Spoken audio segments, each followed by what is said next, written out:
I thought my marriage of 22 years was unshakable, until my wife left me for a billionaire with a dangerous past.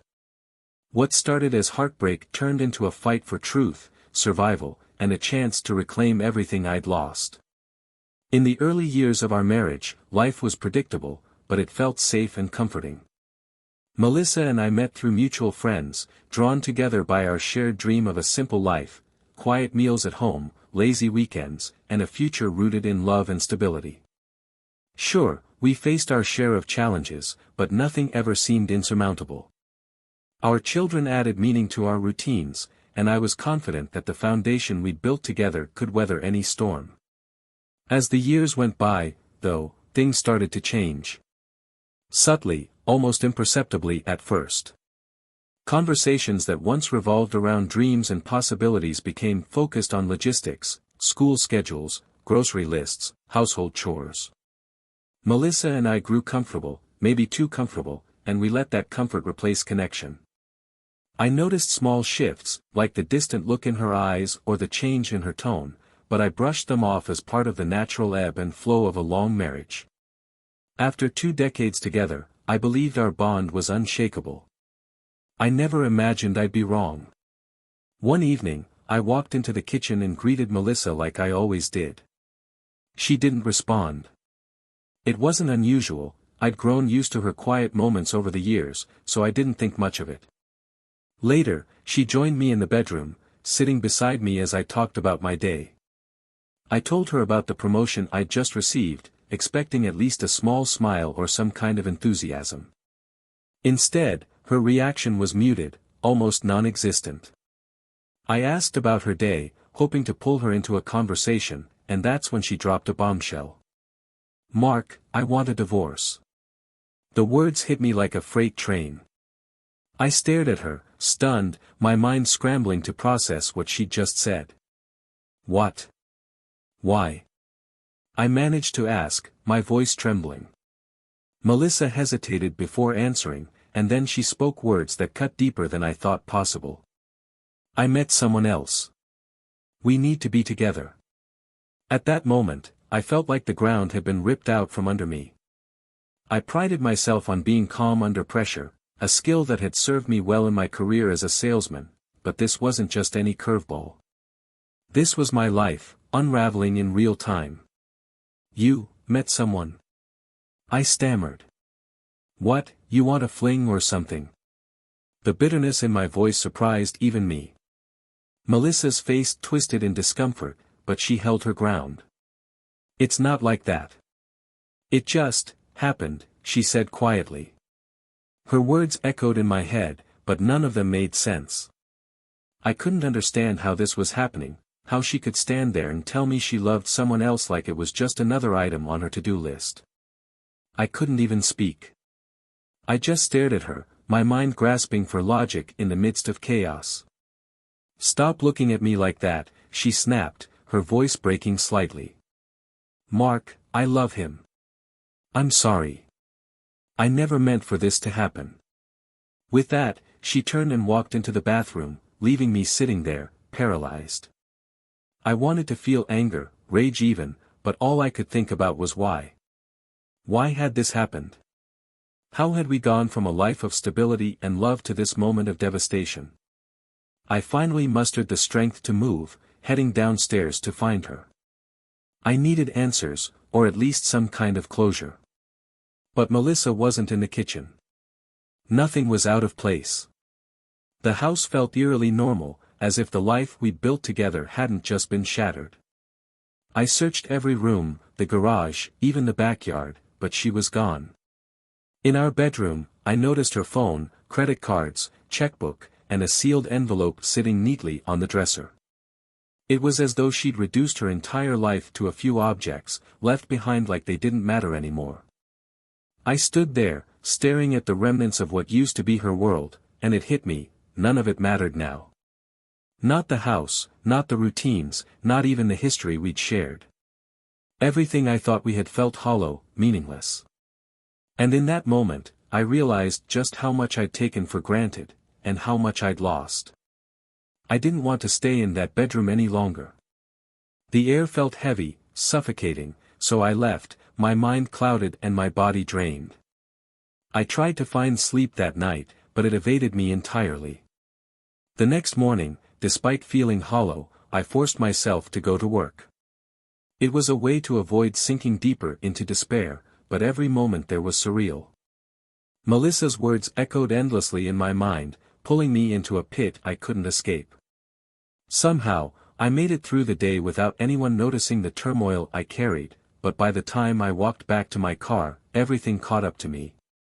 Before I could even open the door, the emotions I'd been suppressing finally broke free. I collapsed to my knees, fists pounding the asphalt as I screamed into the empty parking lot.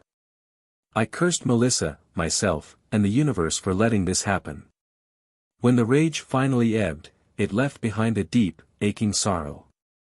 The betrayal and rejection cut deeper than anything I'd ever felt before. As night fell, I found a strange solace in the darkness. It felt like the only place that understood my grief. Alone, I cried harder than I had in my entire life, even more than when I lost my sister years ago. Back then, Melissa had been my rock, comforting me through the pain. But now, she was the source of it. For a fleeting moment, I tried to convince myself that maybe this was some cruel joke, or just a fleeting mistake on her part. Maybe she'd come back, apologizing and wanting to rebuild. But that hope vanished as quickly as it appeared. I couldn't forget the look in her eyes when she left. It wasn't temporary. She wasn't coming back. The thought of divorce was unbearable, but I had no choice but to face it. Melissa had trusted me not to lash out, as if she knew I'd handle this with quiet resignation. As much as it hurt, I felt like she was simply waiting for the legalities to unfold. I recalled the manila envelope she had left behind. I didn't want to go back into the bedroom, but I knew I had to. Her handwriting on the front, spelling out my name, felt like another twist of the knife. Dreading what it might hold, I sat down, took a long drink from a beer, and opened it on my second try.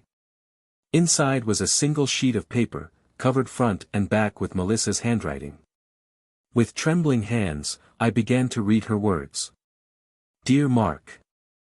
I'm not sure when you'll find this letter, but by now you know I've left you for someone else.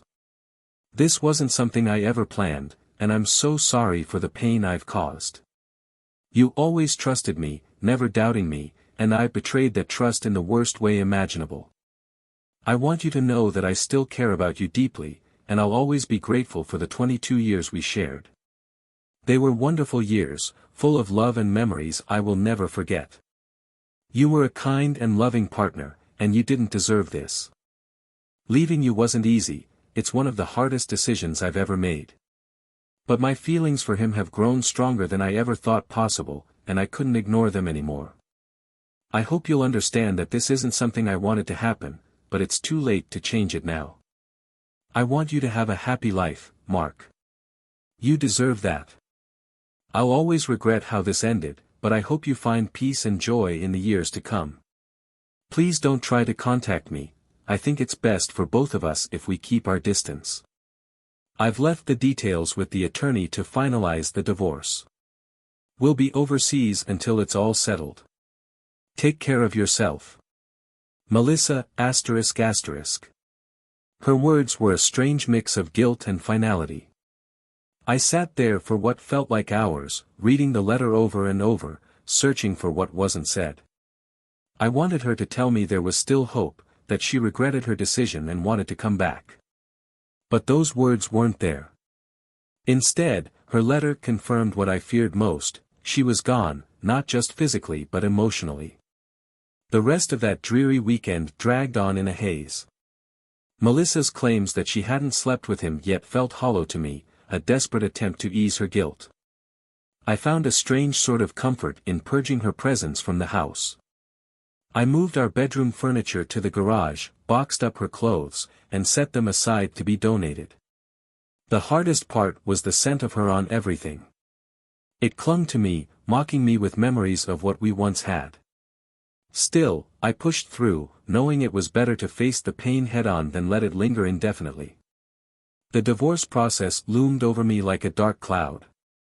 In our no-fault state, everything we'd earned during the marriage would be split equally.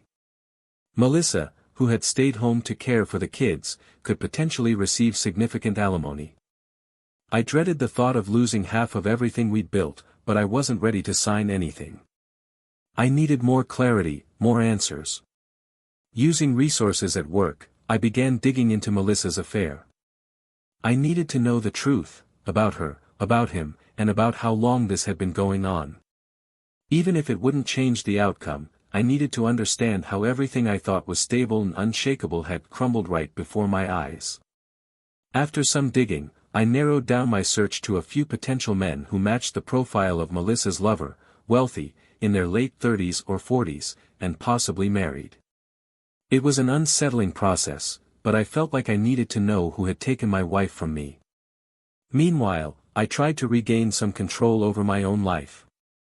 I repainted and recarpeted the master bedroom, hoping to erase the memories that clung to the space. I even bought new furniture, though I hadn't moved my things back in yet. I wanted to make the room feel like mine again, something completely separate from what it had been when Melissa was here. It was strange how the meaning of that room had changed for me. When I believed my marriage was strong, the bedroom was just a place, a spot to sleep, to unwind, or occasionally to share intimacy with Melissa. But after she left, it felt suffocating, almost haunted by the weight of her absence. Even though I knew it was all in my head, the emotional toll was real, and I poured myself into remodeling it to shake that feeling. At work, things carried on as usual, though I sensed a subtle shift. My boss asked if my personal life might interfere with my ability to bring in clients, and I assured him it wouldn't. That seemed to satisfy him, but I couldn't ignore the curious looks from my coworkers. I'd always kept my personal life private, even when we grabbed drinks after hours, so I figured the rumors were flying. A few colleagues asked how I was doing since Melissa left, but I brushed off their questions, not wanting to discuss the messy details of my marriage with people I barely trusted. Outside of work, my days settled into a strict routine. I'd spend my evenings researching Melissa's possible lover, bathing, and then going straight to bed. The predictability helped me hold myself together. Weekends were harder, though. The free time left too much room for my mind to wander, and memories of my marriage would creep in. Remembering my mother's old saying, "Idle hands are the devil's workshop," I threw myself into home repairs. I tackled the master bedroom first, even though I'd never been much of a handyman. In the past, I'd leave those things to Melissa to handle by calling a professional. Now, I figured I might as well take it on myself. It was a distraction, if nothing else. Despite my efforts to focus, my thoughts often drifted back to Melissa. My lawyer had been in contact with her attorney, but I hadn't heard directly from her or our children. My daughters, while hurt by the situation, had grown more realistic over time. They no longer held on to the hope that Melissa and I might reconcile, though they still resented the divorce. Their frustration sometimes turned into anger toward me, though I knew it stemmed from their own pain more than anything I'd done. Over the past 6 months, I'd started carving out new routines to fill the void. At a friend's suggestion, I joined a karate class. It was meant as a way to regain some balance in my life, and it quickly became more than that. The training helped me find focus and discipline, both physically and mentally, and I started going 6 days a week. I wasn't chasing a black belt, I just enjoyed the structure it brought to my days. Alongside karate, I added morning gym sessions to my routine. Between the two, I found myself in the best shape of my life. As part of reclaiming my sense of security, I made changes around the house. I replaced the locks, installed a state-of-the-art alarm system, and added cameras to monitor the property. I even returned to the shooting range, something I hadn't done in years, and took a home protection course through the NRA. It felt good to take back some control over my life, even if the circumstances that led me here still stung. Little by little, I was piecing myself back together. It wasn't easy, and it wasn't quick, but I was finding ways to move forward. Even so, the questions about Melissa's new life lingered in the back of my mind, refusing to let me fully let go. Living alone after so many years with Melissa left me feeling disoriented, like I was drifting without an anchor. My mind was a mess, tangled with thoughts that refused to settle. I couldn't shake the nagging feeling that I was overlooking something critical, some hidden clue that would help me make sense of what had happened. Then again, maybe I was just deluding myself, clinging to the remnants of a life I wasn't ready to let go of. I questioned whether I even still loved Melissa or if it was just the familiarity of her presence that I missed. In my search for answers, I found myself wandering malls, coffee shops, and public spaces within a half-hour drive of my house. The sheer number of possibilities was overwhelming, and for a moment, I wondered why I was even doing this. What was I hoping to accomplish? But I had nothing else to focus on, so I pressed on. Armed with the most recent photo of Melissa and sketches of 3 men I suspected could be her lover, I started visiting these places during my lunch breaks, devoting an hour or 2 each day to the search. One of the sketches stood out, a man with a look that suggested he might be a professor or intellectual. I couldn't find a match online, which was frustrating, but I wasn't ready to give up. A few weeks later, when my determination was beginning to waver, I brought the sketch to work to keep searching during my lunch hour. That's when an unexpected lead fell into my lap. Arturo Mendoza, a coworker, happened to stop by my desk and noticed the sketch. To my surprise, he recognized the man. "He's a regular donor to one of the charities we support," Arturo said. He couldn't remember the name right away, but later that afternoon, he came back to my desk. "Conrad Miller," he said, snapping his fingers. "That's him." The name sent a jolt through me. Conrad Miller wasn't just wealthy, he was a billionaire. I'd been prepared for Melissa's lover to be rich, but this was a whole different league.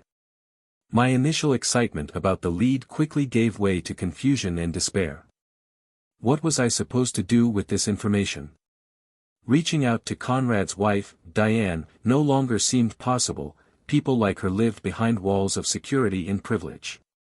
The realization left me feeling more dejected than ever. Melissa hadn't just left me, she had stepped into a world I couldn't touch. That night, I lay in bed, staring at the ceiling, feeling utterly defeated. The rest of the week was much the same, a fog of uncertainty and apprehension clouding every thought. It was as if my subconscious refused to let go of Melissa, no matter how much I wanted to move forward. At work, I started losing interest in my responsibilities. My boss and coworkers tried to convince me to stay engaged, but I couldn't see the point anymore. With Melissa gone, I reassessed my finances and realized I was in a solid position. I had nearly $2 million in assets, thanks to years of savings, equity in my mortgage-free house, and day trading, which accounted for about 40% of my income. I also had $400,000 in my 401k that I could access if things got tight. Financially, I was secure. Emotionally, I was anything but. Learning that Melissa's lover was a billionaire felt like a final blow. There was no way I could compete with someone like that. Instead, I shifted my focus to Conrad's wife, Diane, hoping she might provide some insight or leverage. Unfortunately, she proved as untouchable as her husband. It felt like I was running into brick walls at every turn. Meanwhile, Melissa's absence was taking its toll on our daughters. At first, they had hoped for reconciliation, but as time passed, they grew increasingly disillusioned. My oldest, Katie, eventually started venting about her mother, expressing anger and frustration at her betrayal. By the time I realized I needed to curb the negative talk for their sake, it was too late. They were hurt and bitter, just as I was. I apologize if this story seems fragmented, it reflects how my mind feels. Divorce is like experiencing a death, and I was grappling with all the stages of grief. Some days I felt anger, other days, I was consumed by sadness. I didn't know what the future held for me or how I'd ever truly move on, but I kept going, one step at a time, because I didn't know what else to do. At first, I refused to accept that Melissa was truly gone. Denial gripped me, making it hard to believe that everything we had built together could just evaporate. Then came the anger, coursing through me in unpredictable waves. I found myself bargaining with the universe, hoping for a way to at least maintain some semblance of civility with Melissa for the sake of our daughters. But that hope was short-lived. Katie, my eldest, had been trying to get answers from her mother, desperate to understand why she had left. When Melissa refused to share details about her relationship with Conrad Miller, Katie decided to confront her head-on. She told Melissa that she knew about her affair, revealing that I had been open with them about what little I'd uncovered. Melissa gasped, her face betraying her shock, and she immediately tried to deny it. But Katie had no patience for lies.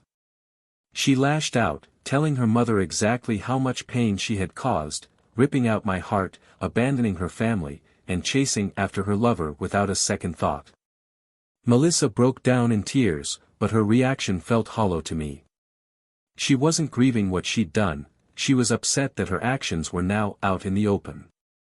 Realizing I was dealing with people who lived in an entirely different world, the ultra-wealthy, I knew I had to approach this differently. The next day, I took a calculated risk in the stock market and managed to net $227,000, a small victory that gave me a moment of clarity amidst the chaos. That evening, around 11 p.m., I went grocery shopping, needing the distraction. But as I returned to my car, everything took a dark turn. A man grabbed me from behind, his voice a low, threatening whisper. "You need to stop bothering Mr. Miller." Before I could think, my anger surged. My self-defense training kicked in, and I twisted free from his grip, driving a knee into his leg and forcing his arm into a painful lock. "Who the hell are you?" I demanded, my voice sharp with fury as I restrained him. The man winced but kept his tone calm. "I was only sent to warn you, not hurt you." His words did little to calm me. I scanned the parking lot and spotted another man lurking nearby, clearly his backup. That man looked far more dangerous, his posture tense and his gaze locked on me. Ignoring my instincts to de-escalate, I warned him, "I can still take you down if you make a move." I released the man I was holding, shoving him toward his partner. The first man stumbled, but instead of fleeing, he turned back to me. "You've been warned. Stay away from Mr. Miller."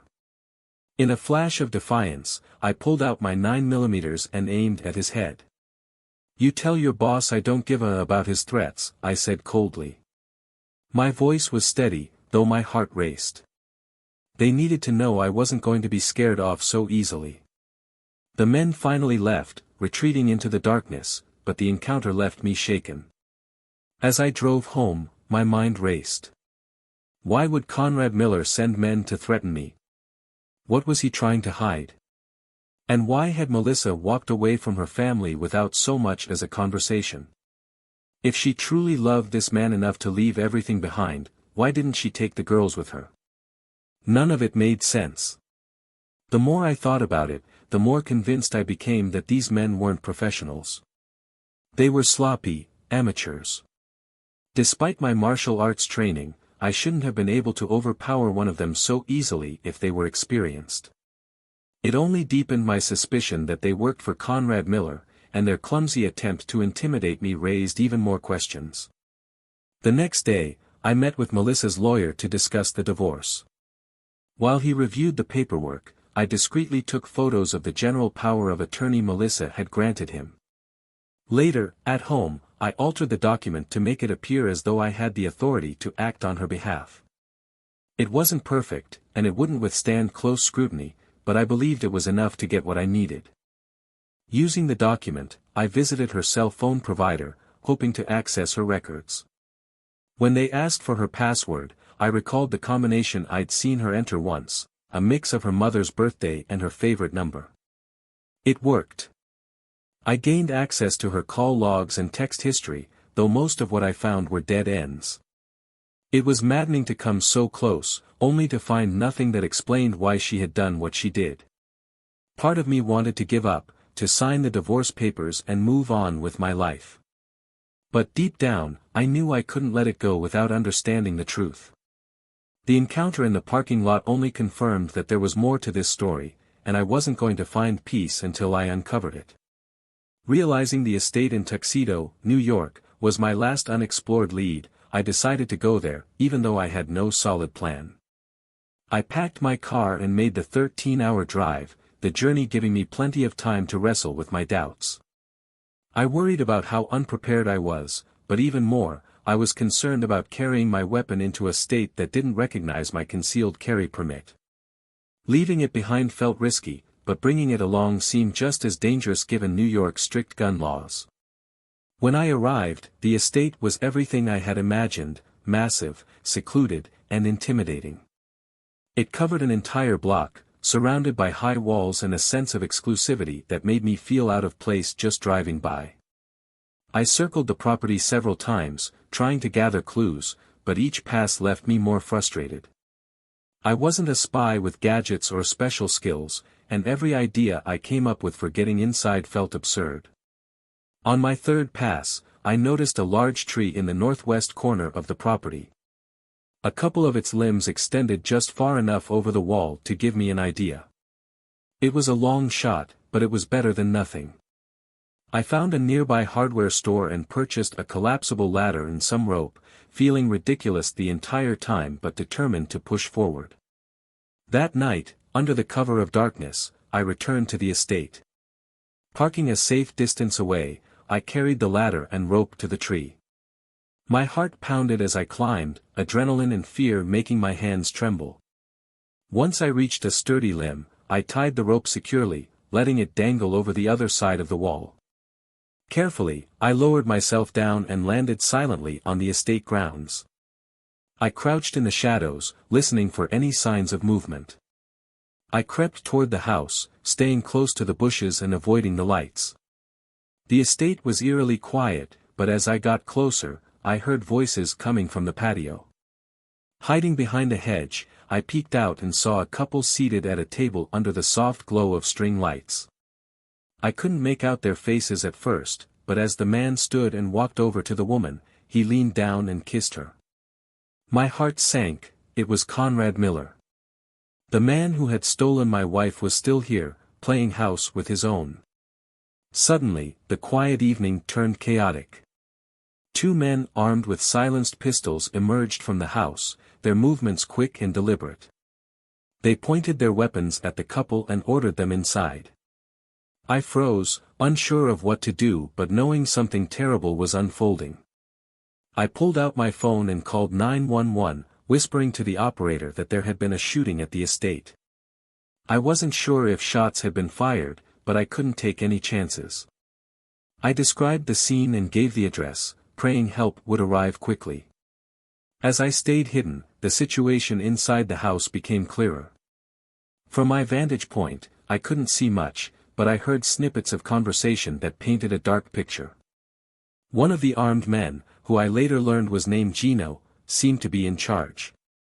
His tone was mocking as he spoke to Conrad. "Your wife gave all the information to the government," Gino sneered. "She might not have known everything, but she knew enough. And now, there are no loose ends." It didn't take long for me to piece together what was happening. Conrad Miller wasn't his real name.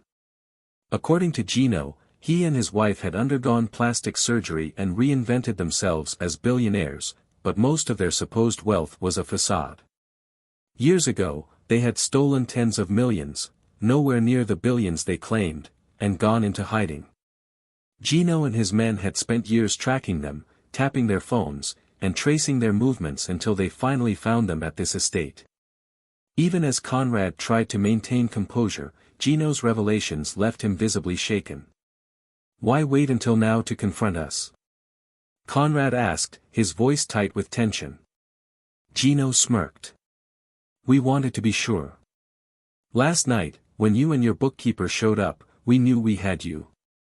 But it wasn't just about taking you, it was about tying up every loose end." I stayed low, heart racing, as the scene continued to unfold. It was clear now that Melissa's involvement with Conrad had dragged her into something far darker and more dangerous than I'd imagined. I couldn't process what I was hearing fast enough, her connection to this man had put her and our family in unimaginable jeopardy. As the sound of distant sirens grew louder, I realized I had to leave before the police arrived. I couldn't explain my presence here without incriminating myself.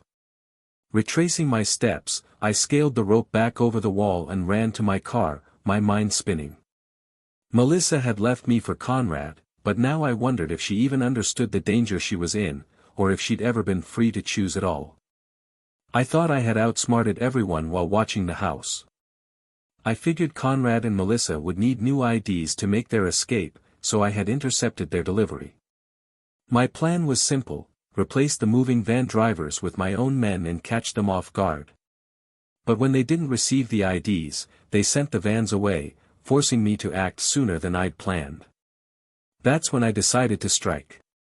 When everything erupted, chaos took over. Gunfire broke out, and I fought back as best I could. I remember taking down the third man before the others returned fire. A bullet struck my left side, pain tearing through me, but I kept going. The fourth and fifth men went down in quick succession, but not before another shot hit me, this time in my left shoulder. Blood trickled down my face, likely from a graze on my forehead, but I barely noticed. My focus shifted as I caught sight of Melissa standing nearby, frozen in shock. Her eyes locked on mine, wide with disbelief. She started to run toward me, but before she could reach me, the sound of police sirens grew louder. That's when everything went dark. When I woke up, I was in a hospital bed. The sterile smell of disinfectant filled the air, and the dull ache of my injuries reminded me that it wasn't a dream, it had all been real. I stared at the ceiling, trying to process everything that had happened. The betrayal, the gunfight, Melissa's face, everything played on a loop in my mind. Melissa came to see me later that day, her face pale and tear-streaked. "It's all my fault, Mark," she choked out between sobs. "I was so lonely, and I missed you and the girls so much. I called each of you, even though Conrad warned me not to. I didn't know I was putting you all in danger." Her words broke something in me. After months of wondering why, here was my answer, raw, emotional, and heartbreaking. "Melissa," I said, my voice cracking, "I spent so much time trying to figure out why you abandoned us. I needed to understand, even if it hurt. And I'm sorry if I led Gino and his men to you. I just couldn't let go without knowing." "No, Mark," she said, shaking her head. "It wasn't your fault. I was reckless, and I put all of us in danger. When I heard how much the girls hated me, I wanted to die. But I couldn't tell you where I was or what was happening. Conrad was trying to fix everything, but it was already too late." I looked at her, my heart heavy with all the pain we'd both endured. I thought about signing the divorce papers so many times, but after 22 years of marriage, I couldn't do it without knowing the truth. "I needed to know if you still loved me." She broke into tears again. "Oh God, Mark. What did I ever do to deserve you?" she said, sobbing. After she calmed down, I insisted she take the key to my motel room and get some rest. She looked completely drained, and I convinced the officer on duty to let her have the key. I knew she needed space to process everything, just as I did. The next day, Katie came to visit me. Her face lit up when she saw me awake. "Oh, Daddy, are you going to be all right?" she asked softly, hugging me. I smiled and reassured her. "I'll be fine. They're discharging me tomorrow." Later that evening, Melissa returned to the hospital, unaware that I'd asked the girls to come. When she saw Katie standing there, they locked eyes for a moment before Katie ran into her arms. They hugged tightly, both crying, and for the first time in months, I felt a glimmer of hope. As the dust settled, Conrad and Diane faced their punishment. They cooperated with authorities, turning over their wealth, much of it hidden in Bitcoin, in exchange for a lighter sentence of community service. After serving their time, they left the U.S., likely with some of their fortunes still intact. A year later, we received a postcard from Spain. It read simply, "We're sorry for everything. Life slowly returned to normal, though it took time. Katie and Carla called me almost daily, checking in to make sure I was healing. Carla even moved in for a few weeks to help, but I was relieved when she went back to her own apartment. I didn't need another wife. Melissa and I worked on rebuilding our relationship, piece by piece. At night, when we started sharing a bed again, I'd wake up to her hand reaching out for me, as if to make sure I was still there. Sometimes, I'd do the same.